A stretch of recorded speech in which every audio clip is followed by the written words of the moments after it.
Hi, this is Kate Magic, and you're listening to the Raw Living podcast. Raw Living is Europe's leading raw foods and superfood supplier, and I founded the company back in 2002.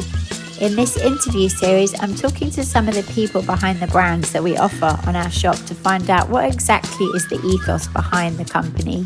Not just the ingredients that they use and the processes that they use to create the end results, but I'm asking them other questions like how do they show respect for the environment? How do they treat their workers and their relationship to the farmers who grow the crops? All the companies that we work with are putting huge amounts of dedication and commitment into creating products that are benefiting not just you, but also the whole ecosystem, the planet, the people. And with this series, I'm hoping to show insights into that. When you're shopping with these companies, you're really not just investing in your health, you're truly investing in a better world for us all.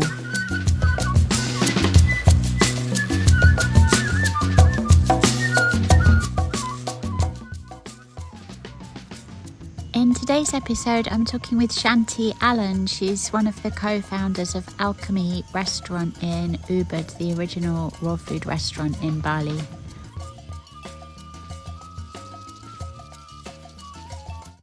What was it that drew you to Bali initially? It's funny because I think it was really meant to be, because I had never, when I was a kid, I grew up in a commune, and a hippie commune with people from all over the world, and we grew our own food and we ate vegetarian food. And there were some people in that commune that were raw foodies, and all they would eat was like shredded cabbage, shredded carrots, lettuce, and sprouts. And that was pretty much it. And I thought, that's what raw food is. And I heard what they were saying, like, oh, if you cook your food, you lose the enzymes and you lose the nutrition. And made sense to me a lot. But at the same time, I was like, I can't, I love baking and I love cooking and so much, and that's my big passion. So even though I understood the benefits, I thought that was um, too much to give up. And then when we moved to Bali, or when we went to Bali, I um, I was packing my stuff, and I was looking through my mom's bookcase, and I found a book called what's it called? Like Living Raw, I think. It was like this very unfamous raw food cookbook. And I packed it in my suitcase, and I thought, oh, that'll be interesting. I'll read about that when I go to Bali. And I did not know anything that Bali was like a raw food scene or anything, but I feel like in hindsight that why did I pack that book with me? It was like almost meant to be. Um, and then when I came to Bali, um, I saw this place called Raw Food Bali. It was I went to check on the notice board at Bali Buddha, because and then I saw the Raw Food Bali. They had a 4 or 5 day cooking raw food course, and it was by this guy Mark Ament, who was like really passionate about raw food, and he was giving classes and courses from his own house. And he um yeah so when I went there, it was like a whole world just opened up. I was so inspired when I realized, you could make cakes. We made this blueberry cheesecake, and it was just so delicious, and all of these different foods that we made tasted so good. And my mind was blown. I couldn't believe that you could make all of this stuff with raw food. And it wasn't just the shredded cabbage and the stuff that I thought it was. And so that was like overnight, I was just blown away. And I thought, I'm going to go 100% raw. My whole family is going to be raw. And this is what we're doing from now on. But what made you decide to come to Bali initially? Why did you pick Bali to come to? It was like this.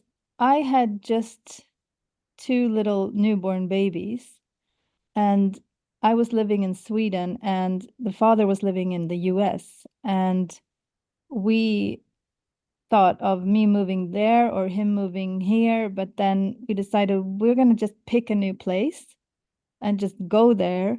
And we had both always thought of Bali as an interesting place, but we had never been there.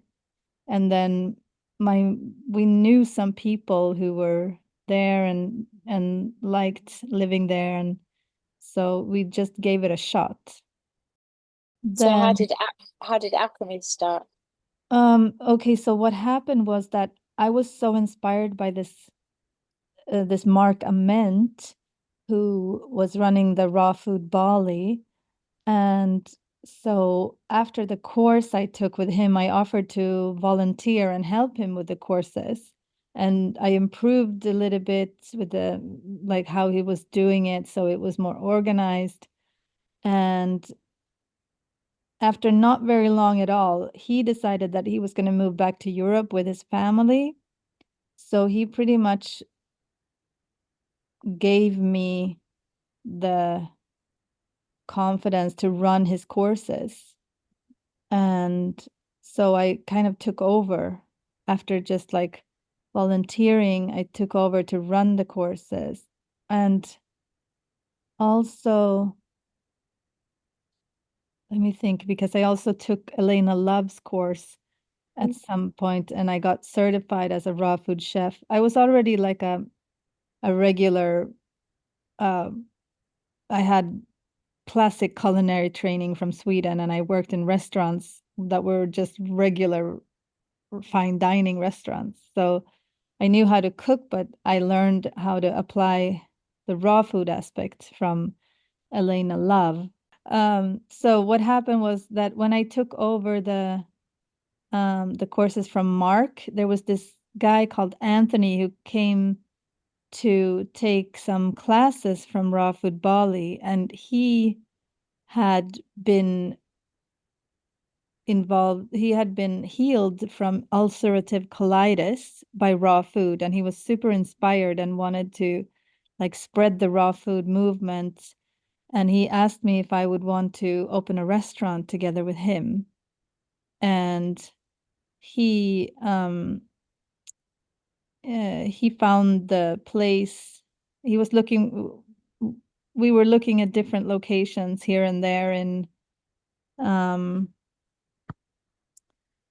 around Ubud, and then he found that little garage in Penistana, and it was so cheap, and it was just a tiny little garage, and there was no kitchen or anything. It was just like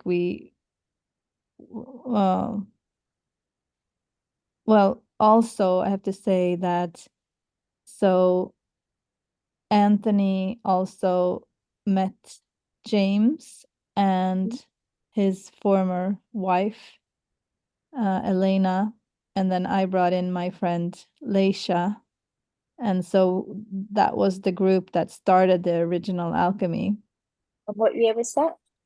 That was 2011.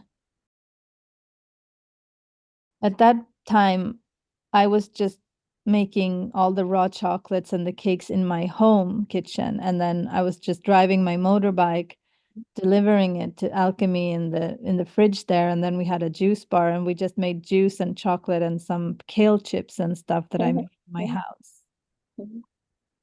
And so what other raw food places were open already?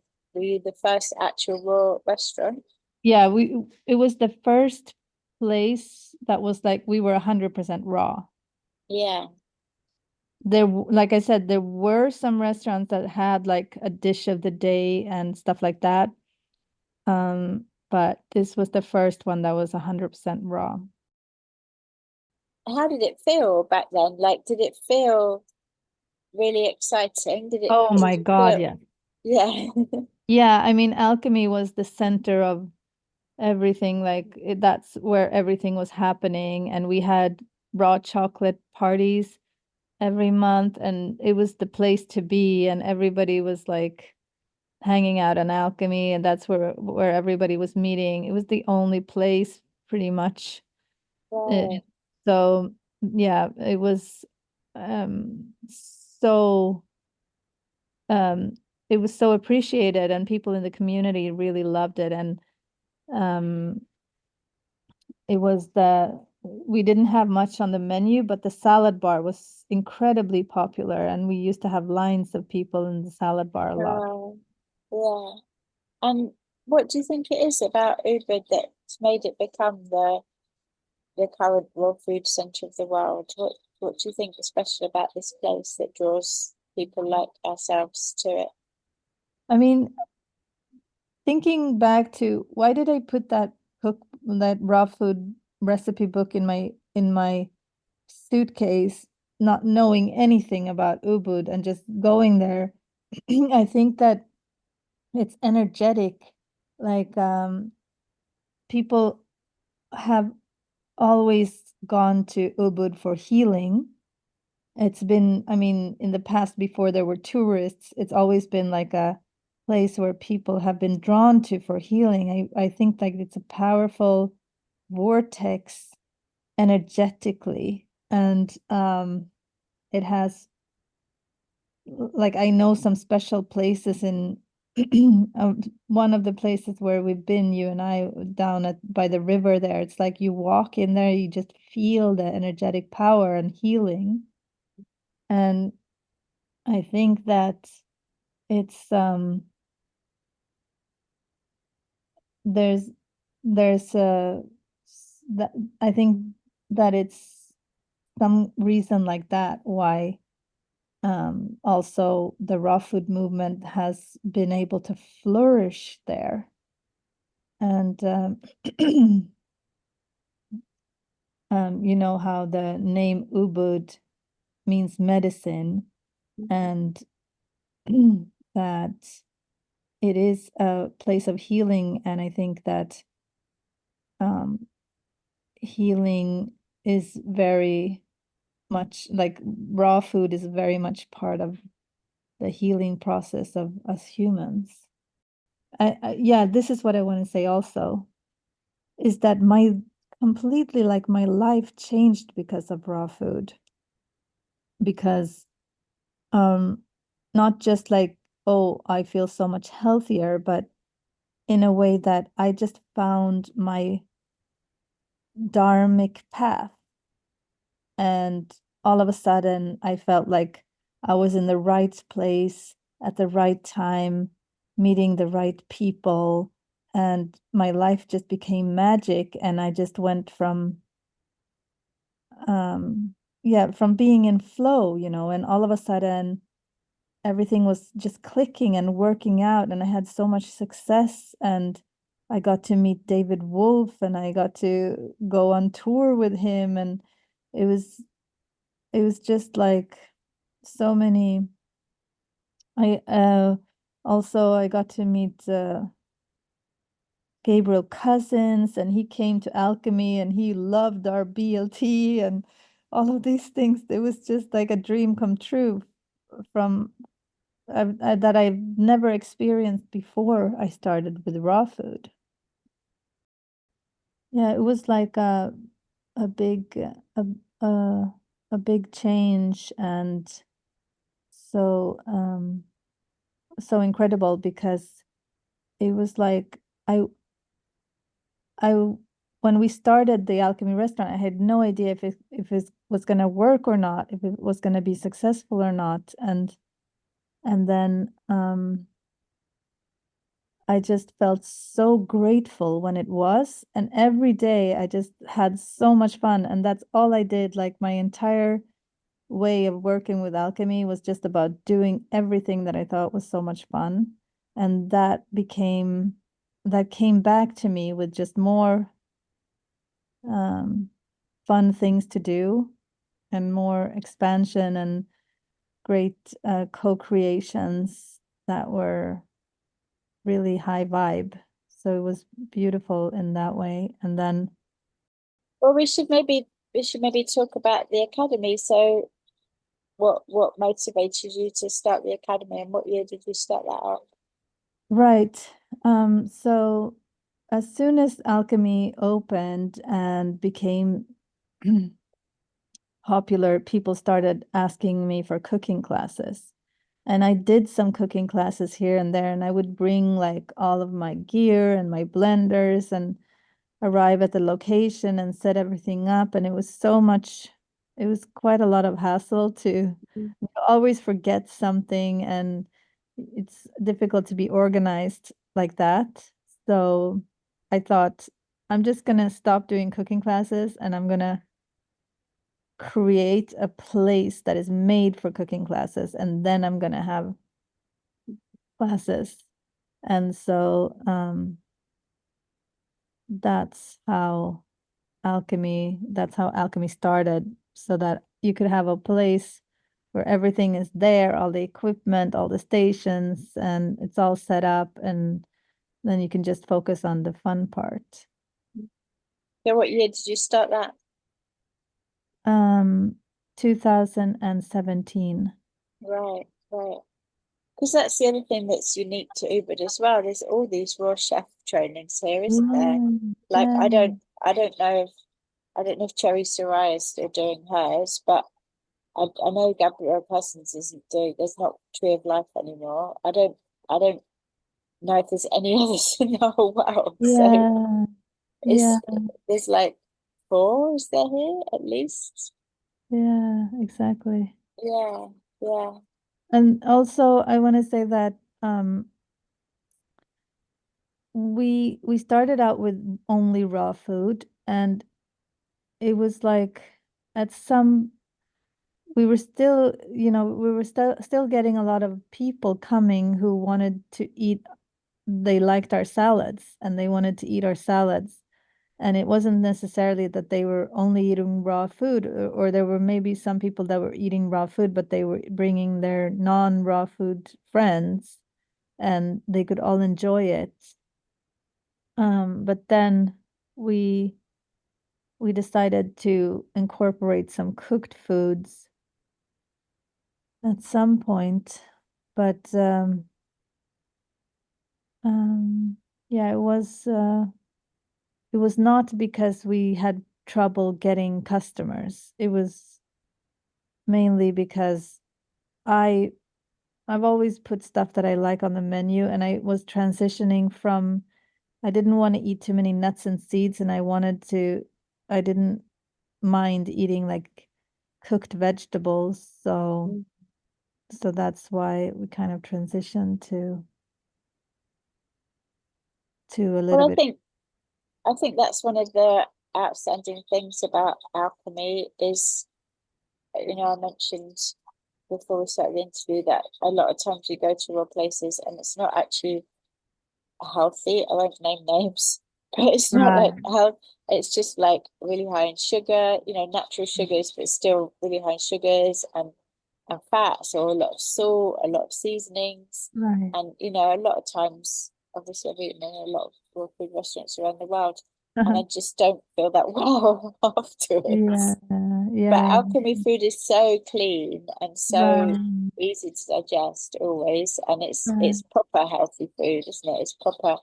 right. It's proper nutritious food. And we should maybe, as well, you're talking about making it fun, we should maybe mention that ice cream bar, which is probably the most fun thing out of, out of all the fun things possible, right? To have your own raw vegan ice cream bar.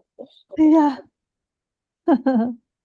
Yeah, because normally soft serve ice cream is the one that has the most chemicals. because it's so hard to get the consistency right with just natural ingredients. So that was quite a challenge. And we did so many trials with that ice cream machine. It was a little bit intimidating before we got it right. We use Irish moss, right? Yes, exactly. Yeah. Clever. Very clever. Yeah. Sorry? Very clever. Yeah. Yeah. Brilliant. Well, thank you so much for your time, Shanti. It's really interesting. My pleasure. I'm really happy to talk about these things. It's so fun. Thank you.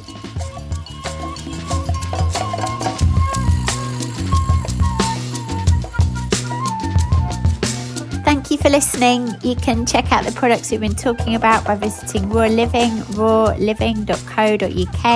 And if you haven't got an account already, then do sign up. You get £5 off your first order. And also, please do like, subscribe and share this podcast. It really does help.